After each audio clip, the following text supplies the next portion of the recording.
বস বস আমাদের এলাকায় শত্রু আমার এলাকায় শত্রু ঢুকছে। শত্রুরা কোথায় আছে রে? ওই যে গাছে, আমরা এক্ষুনি যাচ্ছি। চল আসো। দলের লোক বললো যে এইখান থেকে ফোন করে বললো এইখান থেকে পালাও। কি বললি?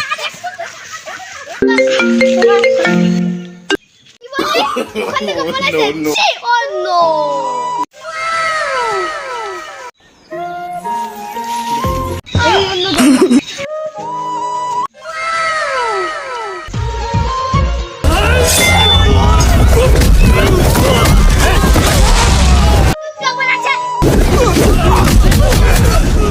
মারামারি করো না, সবাই একসাথে বন্ধ হয়ে যায়। আসো আসো আসো আসো। সবাই চলে আসো।